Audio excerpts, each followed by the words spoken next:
Have you ever noticed how the ones who play nice, who try to please everyone, always seem to end up stepped on, while the cold, calm, and calculated quietly rise to the top? Why is it that fear so often dominates respect? Why do the powerful seem to walk through life untouched, while the rest bow without even realizing it? Here's the brutal truth. You fear others, and that fear has made you powerless. But what if you could kill that fear completely and become the one others fear instead? To understand fear is to understand control, and not the kind of control you hold over others, the deeper, more dangerous kind, the control others hold over you. And here's the catch. It's almost always silent, invisible, and merciless. Fear isn't just an emotion. It's a chain. It wraps itself around your decisions, your voice, your instincts, your actions. Every time you fear someone, you hand them authority over you. Without them ever needing to lift a single finger, they live in your head rent-free. You start tailoring what you say, what you do, even how you move, based on what you think they'll think. You shrink yourself just to avoid upsetting them. That's not power. That's servitude. The one who fears is already conquered, because the battle doesn't start with swords or words. It starts in the mind. And if your mind has already surrendered, the war is over before it begins. You might still look strong. You might still sound confident, but fear has a way of leaking through the cracks, in your hesitation, in your pauses, in your nervous laughter. It shows in the way you avoid confrontation, in the way you hold back your truth, in the way you desperately seek approval just to feel safe. Those who move through life without fear hold a terrifying advantage, not because they're reckless, but because their mind is unshackled. Fear clouds perception. It distorts reality. It makes threats look bigger than they are, and consequences look deadlier than they'll ever be. When you fear someone, you elevate them to the level of a god, and you reduce yourself to a servant. You begin to think they're smarter, stronger, more capable, more important, and little by little, you forget that they too are human, that they too doubt, falter, and fear. The illusion of their superiority, it lives inside your head. You built it, you protect it, you obey it. To live in fear of others is to never truly live for yourself. Because every decision you make gets filtered through one exhausting question. What will they think? You end up saying less than you mean, acting smaller than you are, dimming your light just enough not to trigger anyone's wrath. You try to disappear, to escape conflict, to stay unnoticed. But the world doesn't reward invisibility. It punishes it. And those you fear, they can smell it. Like animals sense weakness, people sense fear. They press on it. They test it. They use it. They manipulate it until you break. The one who fears becomes the one who's hunted. Here's the thing. Not every pair of eyes watching you is an enemy. But when you meet people with trembling deference, when you bow before they've even spoken, you're silently agreeing to be beneath them. The problem isn't always them. It's the quiet submission happening inside of you. And the worst part? Fear spreads. It's contagious. When you show it, others see it and they begin to treat you differently. They start thinking your boundaries are flexible, your convictions are negotiable, and your time is theirs to take. Because fear trains the world how to treat you. You let disrespect slide. You let lies go unchallenged. You forgive betrayal just to avoid a scene. And every time you do, you weaken your position. You think you're avoiding conflict, but conflict is the fire where power is forged. If you're afraid of that fire, you'll never be strong enough to hold it. The truth is, most of the people you fear aren't stronger than you. What separates you from them isn't strength, it's boldness. They've trained themselves not to fear backlash, not to fear rejection, not to fear being disliked, and that's why they command respect. You, on the other hand, train others to test you. And the more you back away, the more they advance. Fear doesn't protect you. It exposes you. It tells everyone exactly where to strike. It's the weak point in your armor, the tremble in your tone, the hesitation in your step. And once people see it, they don't offer compassion. They attack. Because the world is not built to spare the fearful. It rewards the ones who move forward anyway, even when everyone says they shouldn't. It bows to those who refuse to bow first. The world isn't governed by fairness. It's governed by force calculated, strategic, and merciless.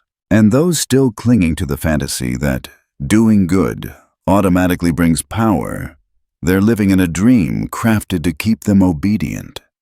The righteous seek justice, play fair, follow the rules, but they forget one thing. They didn't make those rules. The ruthless rewrite them. Power isn't a prize for moral virtue. It's the reward for strategic aggression. It's seized by those bold enough to take it, not those waiting to be recognized for being good. This fantasy, that the pure will somehow inherit power, is a dangerous illusion. The righteous man waits for permission. He asks. He hopes. He believes that by doing everything right, eventually someone will notice. But the world is deaf to quiet goodness. It doesn't notice restraint. It doesn't applaud patience. Power doesn't care about morality. It bends toward will. It is neither good nor evil. It simply obeys those willing to act without hesitation, without guilt, without the drag of conscience slowing their hand. To be ruthless doesn't mean being cruel. It means being efficient. It means doing what must be done, especially when others are too weak to do it. The ruthless act. The righteous wait. And in that pause, in that hesitation, the moment is lost. The opportunity is gone, taken by someone who didn't care to ask whether it was right. In the realm of power, hesitation is poison. It paralyzes the will. The ruthless are immune to it. They move through the world like predators, aware, deliberate, and unbothered by judgment. Morality to them is a tool, something to wield, not something to worship. When it protects their image, they use it. When it weakens their position, they drop it without ceremony. That's why they win. Because while the righteous are busy explaining their goodness, the ruthless are busy winning the game. There's a cruel paradox at the heart of it all. People claim to admire righteousness, but they follow ruthlessness. They praise the noble, but they obey the strong. They cheer for the underdog, but they kneel before the victor. That's why those who rise in this world always understand one truth: the difference between what people say they value and what they actually submit to. The man who clings to virtue will always be outpaced by the man who values outcomes over appearances. The ones who rise are not the ones who dream. They are the ones who decide. They act decisively, without flinching. Not because they lack empathy, but because they understand that influence is built through action, not emotion. They know the weight of hard decisions. They know that softness leads to collapse, while decisiveness builds empires. The ruthless don't cry over what had to be done. They don't apologize for being strong. They don't shrink from ambition just because others might call them arrogant. Every move they make is intentional. Every word, strategic. Every alliance, temporary if it stops serving the larger purpose. Meanwhile, the righteous man carries a burden. The need to look good. He wants to be seen as noble, fair, kind. He seeks the approval of the crowd. But the ruthless man only cares about one thing: effectiveness.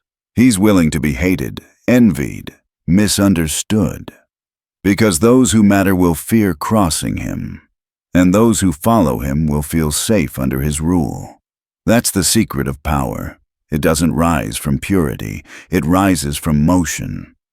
Power is born from the willingness to say what others won't, to act when others freeze, to make decisions without begging for consensus, to refuse to kneel before the false gods of comfort and approval. Ruthlessness isn't about destroying others, it's about clarity. It's knowing exactly what you want, what stands in your way, and being prepared to remove it without hesitation. That's not evil, it's precise. The path to power isn't paved with good intentions or moral virtue. It's carved with silence, calculation, and cold precision. The world belongs to those who do not wait for permission. Kindness is beautiful, but in the realm of power, it's often mistaken for weakness. The kind who give too freely, who forgive too easily, who refuse to confront. They're the first to be consumed by those they tried to protect. In the ruthless mechanics of power, strength is the only language both friends and enemies understand. To be kind without strength is to invite betrayal. To be strong without kindness invites fear, but fear keeps order. Fear ensures respect never slips into pity. Enemies don't respect endless forgiveness. They exploit it. They test it until there's nothing left to test. Every time you choose peace to avoid conflict, you send a signal. You can be pushed. Every soft response to aggression tells them it's safe to take another step forward. You call it diplomacy. They call it weakness. The predator doesn't honor the gentle deer. It simply stalks it more efficiently. And when people believe you won't retaliate, they push further. They take more. They demand more. They disrespect more, because you've made it safe for them to harm you. That's the cost of unguarded kindness. It doesn't neutralize your enemies. It empowers them. It gives them confidence. It gives them control. True strength doesn't come from shouting or intimidation. It's quiet, calm, and unmovable. It's the presence of someone who will not be disrespected, who will not tolerate repeated offenses, who acts with precision when lines are crossed. That kind of strength breeds respect, and respect is the foundation of any real peace. Because peace built on fear of consequence, that peace lasts. Peace built on your kindness alone, it's fragile. It breaks the moment someone tests it. There's a dangerous lie we've been taught, that kindness should be unconditional. But the world doesn't reward purity. It rewards clarity. The clearest message you can send to anyone is this: I am fair, but I am not soft. I am reasonable, but I will not forgive those who test me. I give freely, but I do not tolerate being taken from. Without that message, your kindness becomes a currency others will spend without gratitude. Even those close to you will notice how you handle disrespect. And if you let too much slide, they'll begin to take liberties, not because they hate you, but because you've trained them to. It starts small, little jokes at your expense, small favors taken for granted, decisions made without your input. They don't mean harm. They simply assume you'll stay quiet, because you always do. Without realizing it, you've trained everyone around you to see your kindness as a resource, not as strength. The irony? Those who are feared are often more respected and even more loved than those who are simply kind. Because people trust the strong. They know where they stand with them. They know boundaries are real. They know the person behind the power isn't playing games or manipulating through flattery. Strength creates clarity, and clarity creates peace of mind. In a world built on uncertainty, that kind of clarity is rare and comforting. Your enemies won't respect your tears. They won't respect your words. What they fear is your control. They fear the possibility that you might not respond emotionally at all, that you might wait, plan, and strike with precision when they least expect it. They fear that you'll remember their offenses longer than they think, that you'll never react, but you will always respond. Kindness without the capacity for cruelty means nothing. It's safe, predictable, and ultimately meaningless. Because only the lion can afford to be gentle, and only because everyone knows he can kill if he chooses. His mercy has meaning because his claws are real. Without that potential for danger, your gentleness is not a virtue. It's submission. Those who can destroy but choose restraint are respected. Those who are gentle because they have no other option are ignored. And when people test your limits, they won't remember your kindness. They'll remember your response. Did you fold? Or did you draw the line so sharply that it left a scar? Enemies don't admire your good heart. They measure your spine. They study your tolerance. They test your silence. And when they find no resistance, they advance. The man who fears no one isn't fearless because he's blind to danger. He's fearless because he's already faced something worse himself. Before you can truly stop fearing others, you have to conquer the deepest and most relentless enemy of all, yourself. The man who fears no one is not reckless. He isn't naive. He sees danger clearly. He feels it. But he's mastered the chaos within him, and that's what separates him from the rest. Because the most dangerous enemies aren't external, they're internal. Pride, insecurity, anger, desperation. These are the forces that make men weak. They make you overreact, lash out, crumble under pressure, and beg for approval. The man who hasn't mastered himself will always serve someone who has. To be immune to fear doesn't mean you don't feel it. It means you have discipline. You don't tremble when challenged because you already know who you are. You don't bend under pressure because solitude has hardened you. You've already faced your failures, your weaknesses, your insecurities, and you've survived them. Real power doesn't come from volume. It doesn't come from trying to look dominant or speaking louder than your enemies. It comes from silence, from being the one who doesn't flinch, the one who doesn't react immediately, the one who watches everything and moves only when it's time. The man who fears no one doesn't need to prove his strength. His restraint proves it for him. Control is the highest form of strength. Those who lack it are easy to provoke, easy to manipulate, and easy to read. They confuse emotional outbursts with courage. They think being loud means being powerful, but it's just insecurity dressed as confidence. The truth is, fear doesn't always look like fear. Sometimes it looks like ego. Sometimes it looks like impulsive anger. Sometimes it looks like the need to show power because you secretly doubt you have any. The truly powerful don't need to perform. They don't chase validation. They don't announce their strength. It's felt in their presence. Real power does not panic.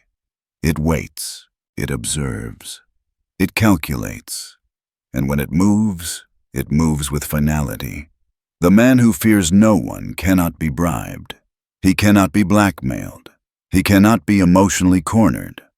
Why? Because his desires don't control him. He's not addicted to comfort, pleasure, or approval. He doesn't need to be liked to act. He doesn't need applause to feel worthy.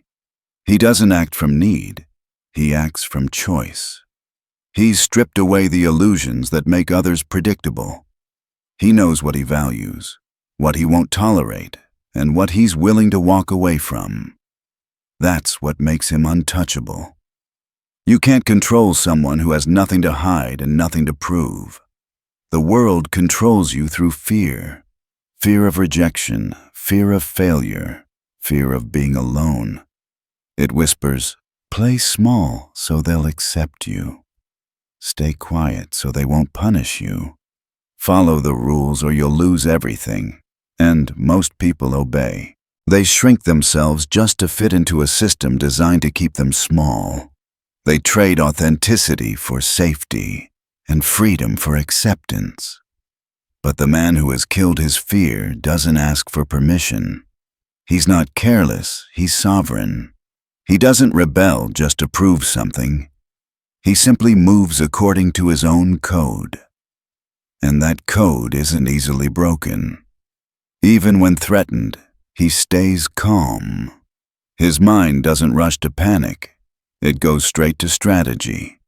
While others crumble under pressure, he becomes sharper, because he's trained himself to see beyond the emotion of the moment. He knows that fear clouds judgment, so he refuses to act from it. That clarity becomes his weapon. It lets him see openings others miss. It lets him wait while others rush. It lets him strike with precision when the time is right. He doesn't need to speak loudly, because his silence already commands the room. His presence changes the atmosphere. It carries the weight of someone who will not be moved. People feel it before he says a word. They see it in his eyes, in his posture, in the way he doesn't respond to provocation.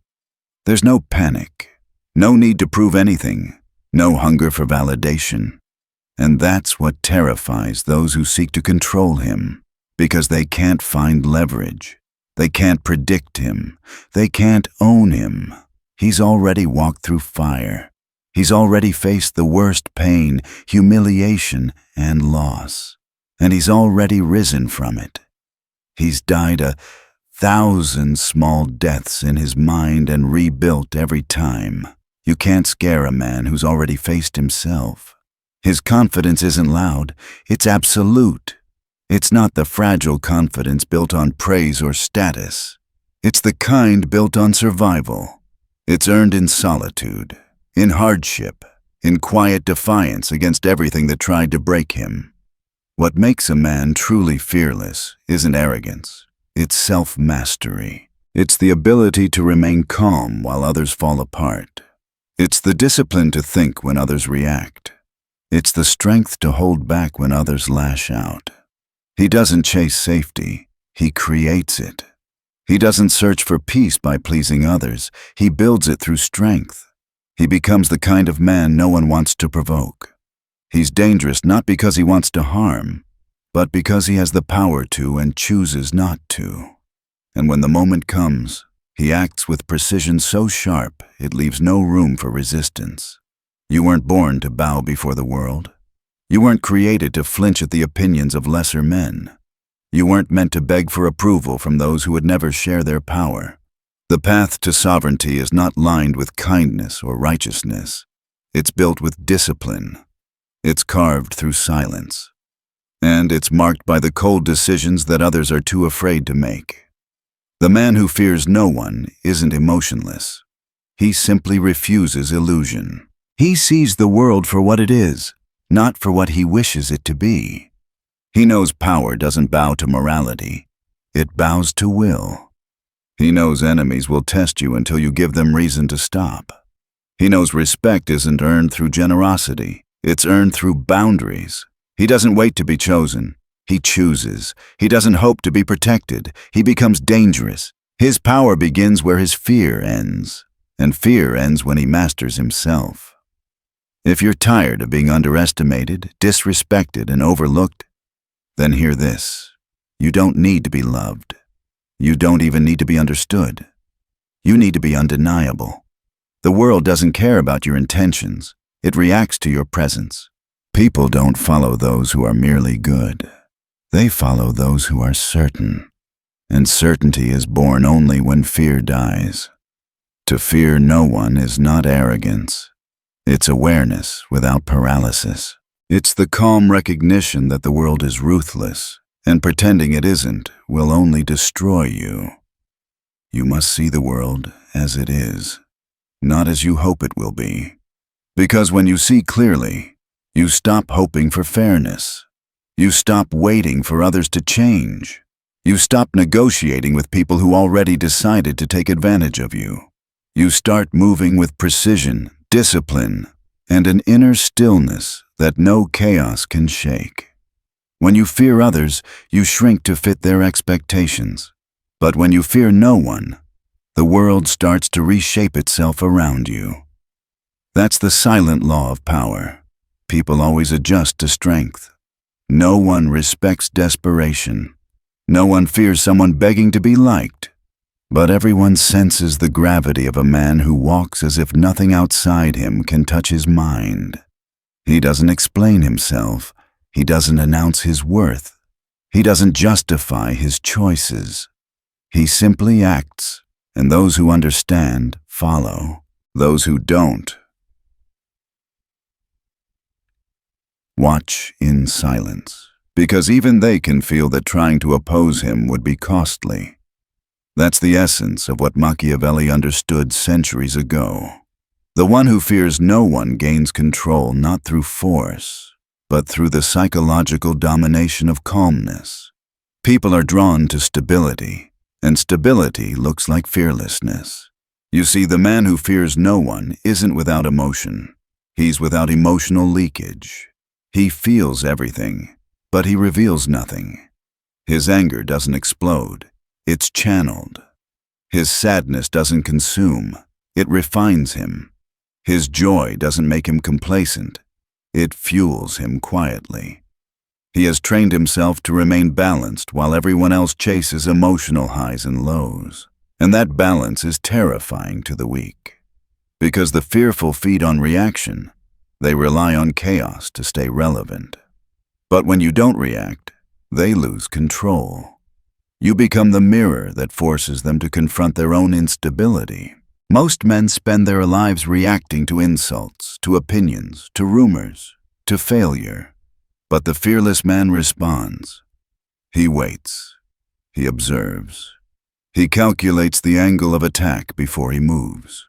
When he does move, it's surgical, so precise that his enemies don't even realize they've already lost until it's over. That's the level of mastery that kills fear completely.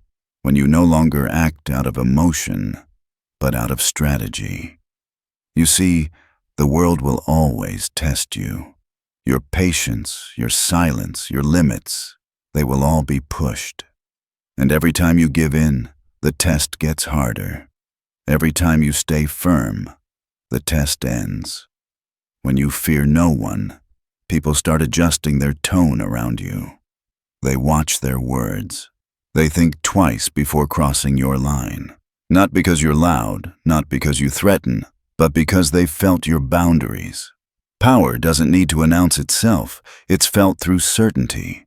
You don't have to raise your voice. You just have to stop apologizing for existing. You don't need to prove strength. You just need to refuse weakness. Fearless people aren't born, they're forged. Forged through betrayal, through silence, through failure, through standing alone when everyone else folded. You don't reach fearlessness by comfort. You reach it by walking through discomfort until it no longer scares you. That's the transformation. When pain no longer feels like punishment, but like preparation. When solitude no longer feels like loneliness, but like clarity. When confrontation no longer feels like danger, but like duty. Fearless men don't wish to be feared for cruelty. They're feared because their strength is unpredictable, measured, and absolute. They have nothing left to prove, and that's what makes them dangerous. You can't manipulate a man who isn't afraid to walk away. You can't tempt a man who doesn't crave your approval. You can't control a man who's already mastered his own mind. That's the freedom most never find, the sovereignty of the self. It's the moment when you stop needing anyone's permission to act according to your own principles. Machiavelli said it clearly. Men judge more by the eye than by the hand. And that means perception is power. If people see that nothing shakes you, nothing controls you, nothing humiliates you, they'll treat you like a force of nature. When you're calm under fire, when you stay composed while others panic, you create an aura of inevitability. You stop being a man, they start seeing you as momentum, And no one fights momentum, they either move with it or get crushed by it. This is why fearlessness must begin inside, because all external dominance flows from internal stability. You cannot command the world if you cannot command yourself. Train your mind to detach from chaos. When insulted, observe. When challenged, wait. When betrayed, smile. Not because you're numb, but because you've already calculated the consequences. You've already learned that reacting emotionally gives your enemy the upper hand. Let others play the game of appearances. You play the game of control. Let them chase approval. You chase clarity. Let them crave comfort. You crave sovereignty. Fear no one, not because you believe you can't lose, but because you've accepted that loss is just part of the process. The fearless man doesn't avoid failure. He integrates it. He uses it as armor. Every defeat sharpens his strategy. Every wound thickens his skin. Every betrayal teaches him how to move quieter next time. The man who fears no one does not rush. He is deliberate, like a sculptor carving from marble. Each word, each gesture, each silence has purpose. He knows that every careless move gives information away, and information is power. He studies people. He listens more than he speaks. He lets others reveal themselves first because most people talk to hide their insecurity. He doesn't need to fill the silence. He owns it. Because silence makes others nervous, and nervous people make mistakes. Fearless men understand this. Power is not about dominance. It's about composure. Anyone can shout. Anyone can threaten. But only a few can sit calmly in the face of aggression and remain in total control of their emotions. When you reach that level, your energy changes. People don't know why they respect you. They just do. They don't know why they hesitate before challenging you, but they feel it. Because you've trained yourself to radiate an energy that says, "You can test me, but you won't win." And when that energy becomes your default state, the world starts bending in your favor. You speak less, but everything you say carries weight. You act less often, but every action shifts the balance. You don't seek opportunities, they come to you, drawn by the quiet gravity of certainty. This is the essence of Machiavellian power, not cruelty, not chaos, but mastery. The kind of mastery that makes you untouchable. When people realize they can't intimidate you, they stop trying to.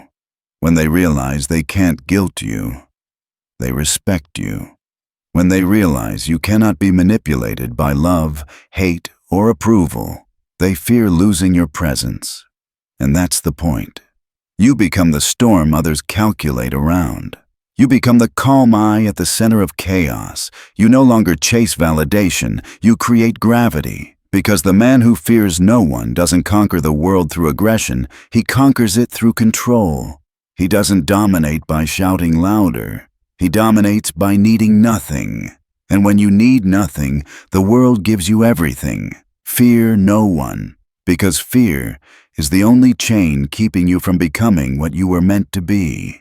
The moment you break it, everything else falls into place. The path to becoming someone who fears no one is not about pretending to be invincible or emotionless. It's not about arrogance, cruelty, or showing off dominance. It's about understanding the deepest truth about strength. Real power has nothing to do with appearances. It has everything to do with control. Invincibility doesn't mean nothing can hurt you. It means nothing can control you.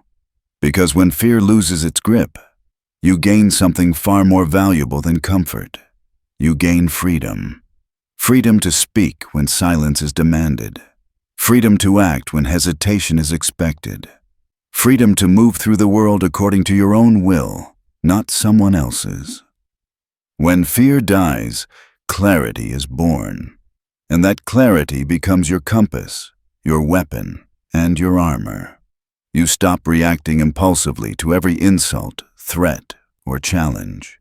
You stop allowing emotion to dictate your path. Instead, you begin to respond slowly, strategically, deliberately.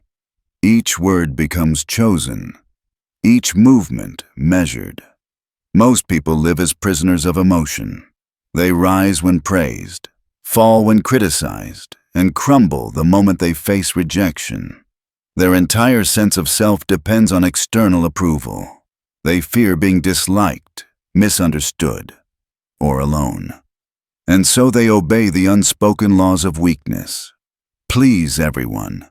Avoid conflict. Stay agreeable. Keep small. But the man who fears no one breaks those laws. He walks through the world anchored, not floating. He knows his worth, and that makes him immune to both flattery and insult. He doesn't need validation to move, and he doesn't need understanding to act. He no longer asks permission to exist. When you fear no one, you stop shrinking for others' comfort. You stop apologizing for your confidence. You stop dimming your light just so fragile people won't feel exposed by your fire. Most people want you small, not because they hate you, but because your strength reminds them of everything they could be but aren't. Your focus makes their laziness uncomfortable. Your calm makes their chaos unbearable. Your certainty makes their self-doubt louder. So they try to pull you back down, to distract you, to guilt you, to make you second-guess yourself. But when fear dies, their influence dies too. You no longer play the same game. You're not trying to be liked anymore, you're trying to be effective. That's what separates the strong from the weak. The weak seek comfort, the strong seek control. And control doesn't mean controlling others, it means controlling yourself, your impulses, your reactions, your thoughts. Because the man who can command himself commands everything around him. He doesn't speak to prove his worth. He speaks only when silence no longer serves him. He doesn't show emotion to earn sympathy. He shows restraint to demonstrate strength. He doesn't rush to correct every lie or defend every truth. He lets results speak for him. That's real power, quiet precision. The man who fears no one doesn't chase peace. He enforces it. He doesn't beg for respect. He commands it through consistency. He doesn't seek dominance, but he never allows disrespect. He knows that kindness without power is exploitation waiting to happen. He knows that forgiveness without boundaries is surrender disguised as virtue. He knows that being loved without being respected is the first stage of being used.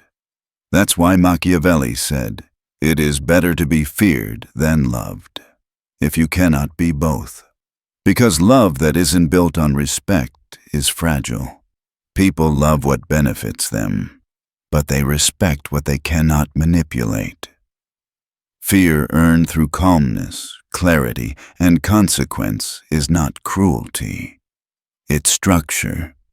It's the invisible boundary that tells the world, I am fair, but I am not soft.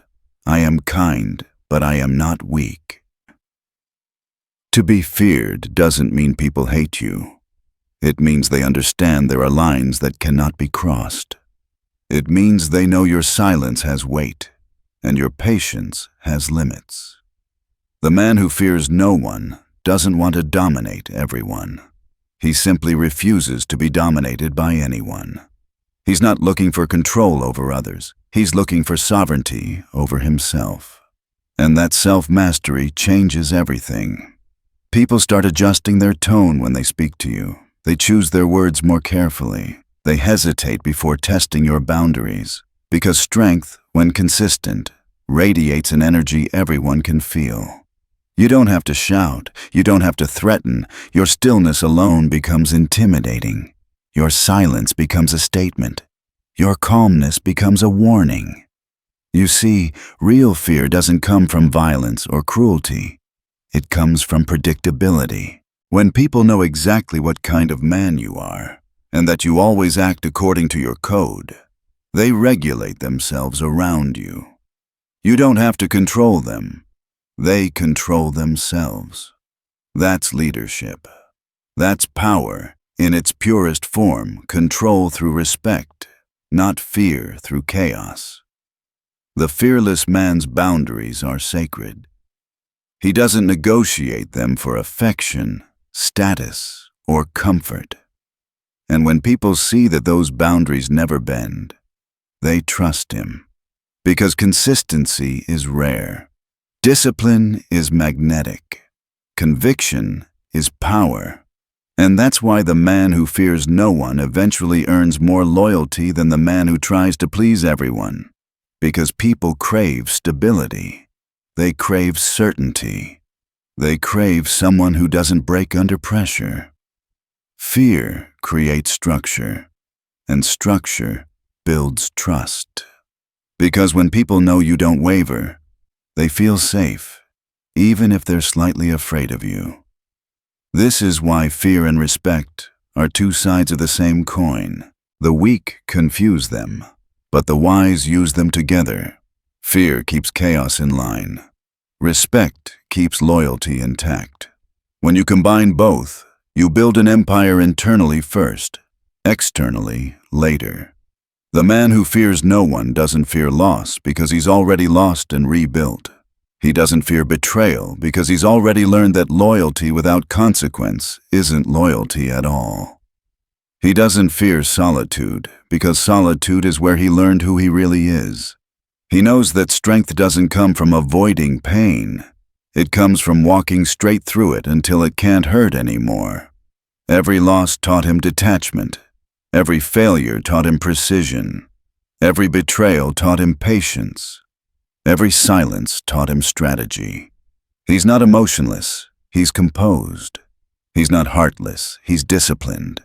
He's not cruel, he's clear. And that clarity is terrifying to those still ruled by fear. Because you can't manipulate a man who's not afraid to walk away. You can't guilt a man who doesn't crave approval. You can't control a man who has nothing left to prove. That's when you reach sovereignty. Not power over people, power over your own reactions. The ability to stay calm when insulted. To stay strategic when provoked. To stay composed when everyone else is unraveling. The man who fears no one doesn't seek chaos, but when chaos arrives, he owns it. He doesn't match energy, he redirects it. He doesn't fight every battle, he picks the one that ends wars. He understands that control is the ultimate weapon, and restraint is the mark of mastery. You can feel this kind of man when he walks into a room. He doesn't need to speak to dominate the space. His presence is felt in his silence. His certainty is seen in his eyes. His peace radiates power. Because the man who fears no one has already conquered the only enemy that ever mattered, himself. He has faced every demon, every failure, every insecurity, and stripped them of power. He's walked through darkness and come out disciplined. And that's why no one can own him, buy him, or break him. He has become the axis around which everything moves, the calm in the storm, the stillness in the noise. People instinctively sense it. They respect it. They adjust to it. Because power always flows toward those who are unaffected. So remember this. Power does not bow to morality, it bows to will. Respect does not come from kindness, it comes from boundaries. Peace is not achieved through surrender, it's enforced through strength. You do not need to be loved. You do not need to be understood. You need to be undeniable. Because when you fear no one, something extraordinary happens. The world begins to fear losing you. And that is where true power begins, not in domination, not in violence, not in pride, but in mastery. The mastery of self. Your power begins where your fear ends.